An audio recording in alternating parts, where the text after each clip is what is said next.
Bright কালারের foundation use করো না কেন, যদি তুমি আন্ডারটোন ঠিক মতন চুজ না করো তাহলে স্কিনে সেই গ্লো আসবে না, সেই ব্রাইটনেসটা আসবে না, উপরন্তু স্কিন কিন্তু অ্যাশিও লাগতে পারে, আবার ডাল লাগতে পারে। ফাউন্ডেশন এবং প্রাইমারের কম্বিনেশন, ফাউন্ডেশন নিয়ে কিছু প্রবলেম হয় যেগুলো সলিউশন আমি এখন তোমাদেরকে বলবো।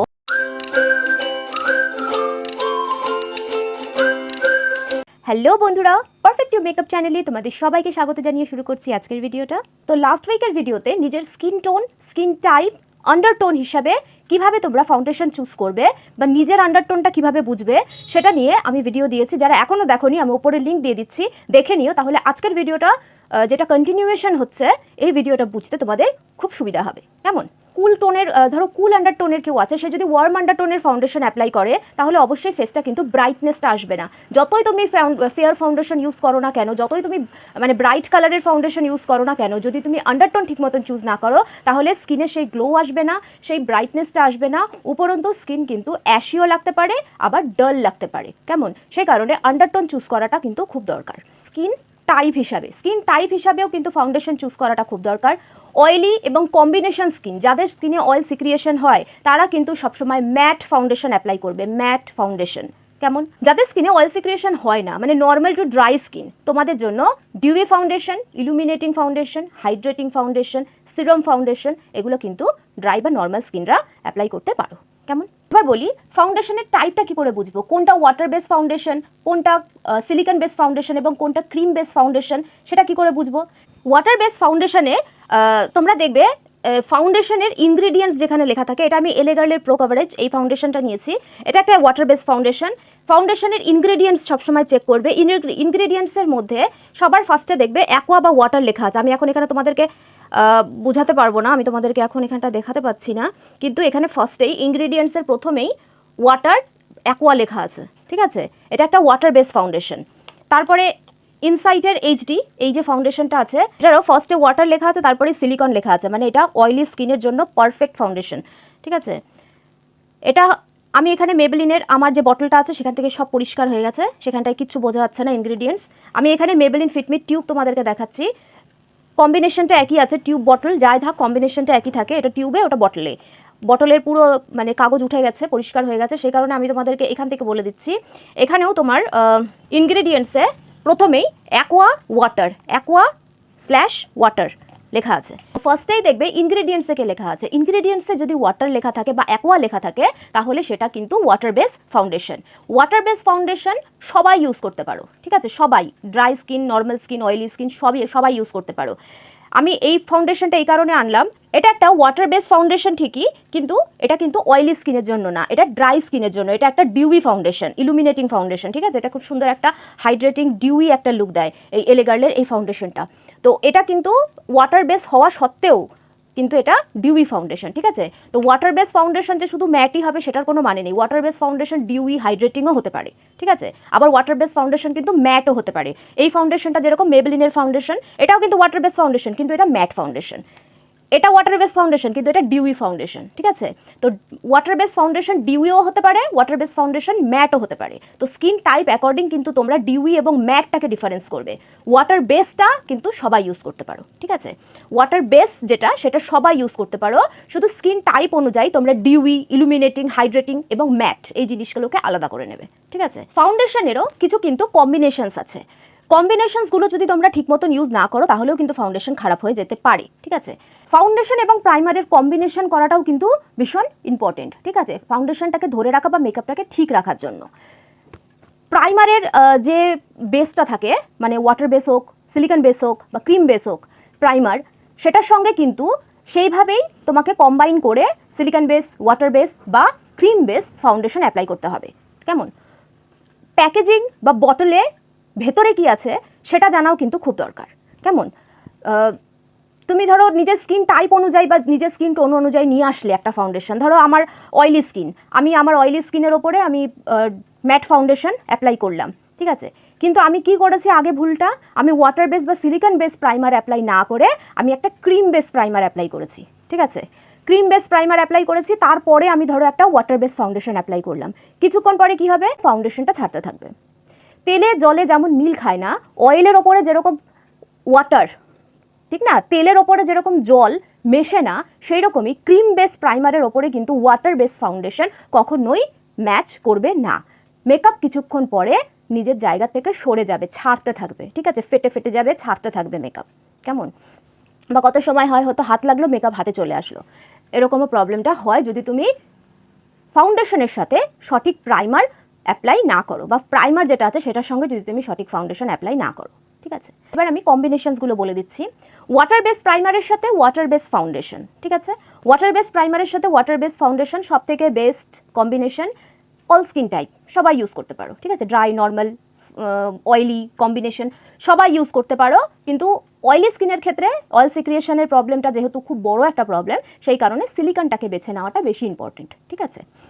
তো ওয়াটার বেস প্রাইমারের সাথে ওয়াটার বেস ফাউন্ডেশন অ্যাপ্লাই করতে পারো, সিলিকন বেস ফাউন্ডেশনের সাথে সিলিকন বেস প্রাইমার অ্যাপ্লাই করতে পারো।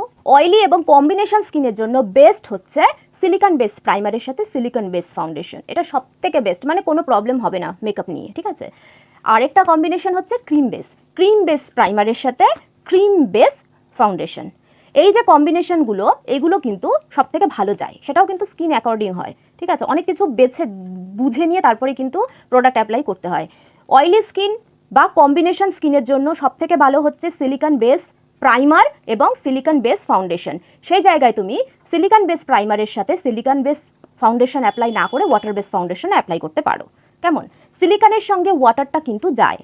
তুমি যদি সিলিকন বেস একটা প্রাইমার অ্যাপ্লাই করো, তারপরে ধরো তুমি একটা ফিটমির ফাউন্ডেশন অ্যাপ্লাই করছো, যেহেতু সেটা ম্যাট ফাউন্ডেশন, অয়েলি স্কিনের জন্য ভালো, তো সেটা তুমি অ্যাপ্লাই করতে পারো। ক্রিম বেস প্রাইমার মানে অয়েল কোয়ান্টিটি বেশি থাকে, তার উপরে যদি তুমি ওয়াটার বেস ফাউন্ডেশন অ্যাপ্লাই করো, মেকআপ কিন্তু ছাড়তে শুরু করবে, ঠিক আছে। কিছুক্ষণ পরে মেকআপটা ছাড়তে শুরু করবে, স্কিন থেকে ছেড়ে যাবে, কেমন, প্যাচেস চলে আসবে, সেটার ভয় থাকতে পারে।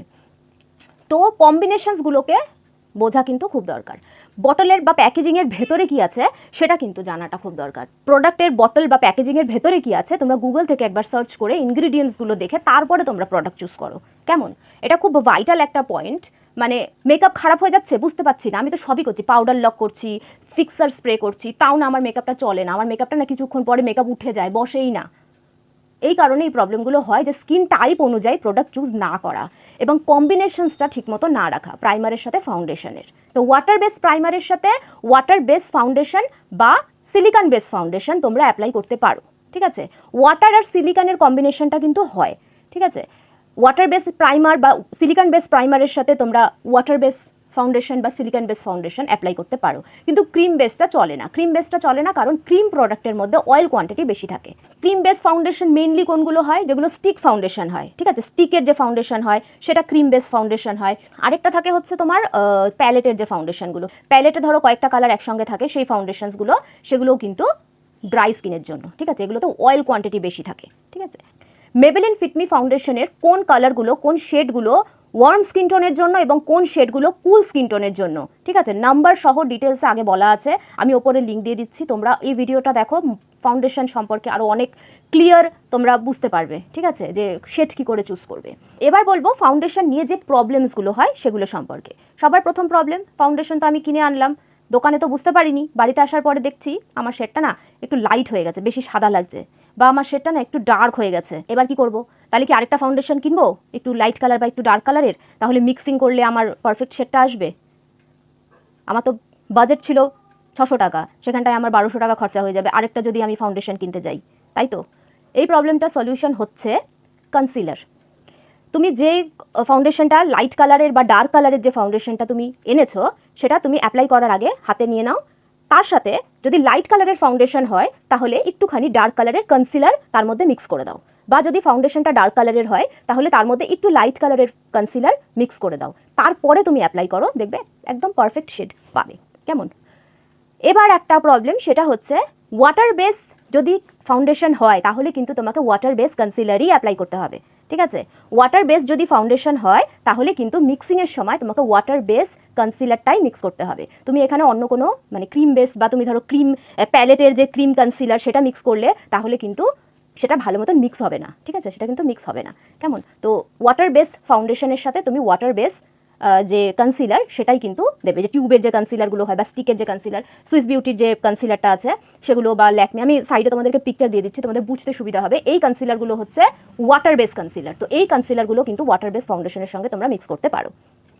প্যালেটের যে কনসিলার থাকে, ঠিক আছে, প্যালেটে যে কনসিলার থাকে সেগুলো হচ্ছে ক্রিম বেস কনসিলার, সেগুলো কিন্তু ওয়াটার বেস ফাউন্ডেশনের সঙ্গে মিক্স হবে না। বোঝা গেল?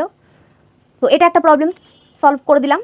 এবার ধরো ড্রাই স্কিনের জন্য হলো, ড্রাই স্কিনে ধরো তুমি শেড তুমি নিয়েছো, ড্রাই স্কিনে তুমি ক্রিম বেস একটা ফাউন্ডেশন অ্যাপ্লাই করছো বা স্টিকের একটা ফাউন্ডেশন অ্যাপ্লাই করছো।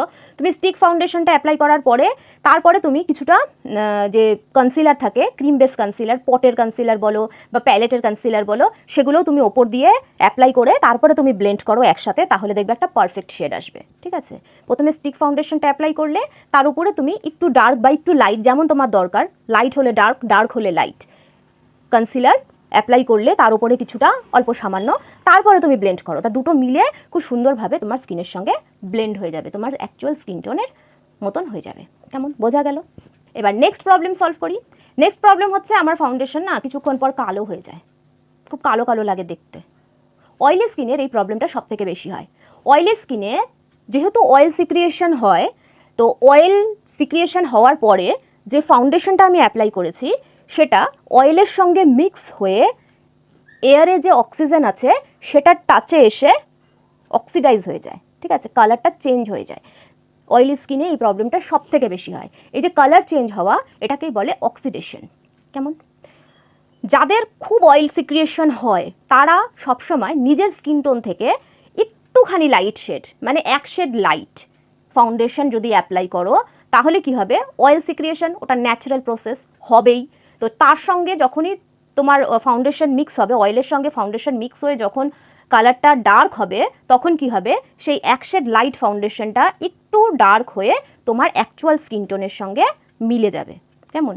বাকি যারা আছো তারা এই কাজটা করো না, তোমরা নিজেদের এক্স্যাক্ট স্কিন টোনেই নেবে। কেমন? এবার কালো হওয়ার প্রবলেমটা আমি অয়েলি স্কিনের জন্য বললাম। এবার আরেকটা প্রবলেম হয়, আরেকটা কারণ আছে এই কালো হওয়ার, সেটা হচ্ছে ফেশিয়াল হেয়ার। আমি আগের দিন তোমাদেরকে শর্টসে দিয়েছিলাম ফেশিয়াল হেয়ার ঘরে বসে সেফলি কিভাবে ফেশিয়াল হেয়ার রিমুভ করা যায়, সেটার একটা ভিডিও আমি শর্টসে দিয়েছি। যারা এখনও দেখোনি তারা দেখতে পারো, আমার শর্টস ভিডিওতে আছে দেওয়া। তো ফেশিয়াল হেয়ার রিমুভ করলে কি হয়, স্কিনের গ্লোটা বাড়ে। ফাউন্ডেশন তুমি যাই প্রোডাক্ট ইউজ করছো, প্রাইমার, ফাউন্ডেশন, যাই প্রোডাক্ট অ্যাপ্লাই করছো, সেটা খুব সুন্দরভাবে স্কিনের মধ্যে ব্লেন্ড হয়। ঠিক আছে, যেহেতু তোমার হেয়ারগুলো কি হয়, ব্ল্যাক ব্ল্যাক হেয়ারগুলো কি হয়, ডার্ক ব্রাউন, ব্ল্যাক এরকম কালার হয় তো ফেশিয়াল হেয়ারে। তো সেই কারণে কি হয়, তার উপরে যখন তুমি ফাউন্ডেশনটা অ্যাপ্লাই করবে, তখন ফাউন্ডেশনের নিচ দিয়ে তো সেই হেয়ারগুলো দেখা যাবে না, সেই কারণেই কিন্তু মেকআপটা কালো কালো লাগে, সেই ব্রাইটনেসটা আসে না, সেই যে গ্লো যে বলে না, যেটা তোমরা বিভিন্ন রকমের মেকআপের পিকচার্সে দেখতে পারো যে কি সুন্দর গ্লো করছে স্কিনটা, ওই গ্লো ব্যাপারটা আনার জন্য কিন্তু ফেশিয়াল হেয়ার রিমুভ করাটা খুব দরকার। ঠিক আছে, আরেকটা উপায়, যেটা ফেশিয়াল হেয়ার অনেকে রিমুভ করতে চাও না, যে না আমার ভয় লাগে বা আমার ভালো লাগে না বা আমি চাই না ফেশিয়াল হেয়ার রিমুভ করতে, সেক্ষেত্রে তোমরা ব্লিচ করতে পারো। কোনো প্রফেশনালের হাতে কোনো ভালো ব্লিচ ইউজ করো। ঠিক আছে, ব্লিচ করলে কি হবে, যে তোমার ফেশিয়াল হেয়ারগুলো থাকে সেগুলো কিন্তু মানে যেহেতু সেটা ডার্কের থেকে লাইট হয়ে যায়, তো ওই লাইট কালারের জন্য সেটা স্কিনের যে কালারটা তার সঙ্গে মিলে যায়। ঠিক আছে, ব্লিচ করার পরে মানে হেয়ারের কালারগুলো কিন্তু এই যে স্কিনের কালার তার সঙ্গে মিক্স হয়ে যায়, যে কারণে ওই কালো কালো যে ব্যাপারটা থাকে ওটা আর বোঝা যায় না। তো এটাও একটা উপায় যারা ফেশিয়াল হেয়ার রিমুভ করতে চাও না। ঠিক আছে, ফেশিয়াল হেয়ারের কারণেও কিন্তু মেকআপ কালো হয়। আর যে প্রবলেমটা হয় তোমাদের মেকআপ উঠে যায় বা মেকআপ স্কিনের মধ্যে বসে না, সেটা চুজ করার উপরে ডিপেন্ড করে। প্রাইমারের সাথে ফাউন্ডেশন এবং স্কিন টাইপ অনুযায়ী ফাউন্ডেশন, প্রাইমার, স্কিনের ওপরে মেকআপ বসে না বা আমার স্কিন থেকে মেকআপ উঠে যায় বা কিছুক্ষণ পরে মেকআপ ফেটে যায়, এগুলো মেইন প্রবলেম হচ্ছে প্রাইমার এবং ফাউন্ডেশন, সঠিক প্রাইমার এবং ফাউন্ডেশন চুজ না করা।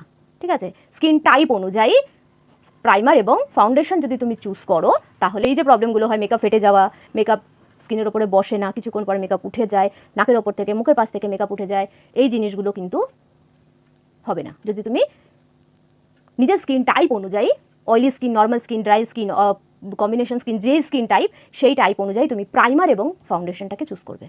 ওগুলোই বেস রেডি করে। ফাউন্ডেশন, প্রাইমার এবং ফাউন্ডেশন এটাই হচ্ছে মেকআপটাকে ধরে রাখে, বেস মেকআপের মেইন। তো এই দুটো জিনিসকে যদি তুমি স্কিন টাইপ অনুযায়ী মানে চুজ না করো, তাহলে মেকআপ কিন্তু নষ্ট হবেই হবে। কেমন? ও আরেকটা হচ্ছে মেকআপ কালো হওয়ার প্রবলেম, সেটা হচ্ছে কালার কারেকশন না করা। পিগমেন্টেশন, মুখে চারপাশে কালো স্পট, অয়েল প্যাচেস, তোমার কি বলে পিম্পল স্পট, হাইপার পিগমেন্টেশন, চোখের পাশ দিয়ে ডার্ক সার্কেল, এই যে সব প্রবলেমগুলো আছে এগুলোকে যদি তুমি কালার কারেকশন না করে ডাইরেক্ট ফাউন্ডেশন অ্যাপ্লাই করো, মেকআপ কিন্তু প্রচণ্ডভাবে অ্যাশি হয়ে যাবে, ঠিক আছে, প্রচণ্ডভাবে বিচ্ছিরি রকমভাবে অ্যাশি হয়ে যাবে। তো যাদেরই এই ডার্ক সার্কেল, পিগমেন্টেশন, পিম্পল স্পটের প্রবলেম আছে, আগে কিন্তু ফাউন্ডেশনের আগে কিন্তু সবসময় কালার কারেকশন করে তারপরেই ফাউন্ডেশন অ্যাপ্লাই করবে। কেমন? কালার কারেকশন না করলে মেকআপে গ্লো আসবে না, বা তোমার ধরো পারফেক্ট যে বেসটা সেটা কিন্তু ক্রিয়েট হবে না। কেমন? বোঝা গেল?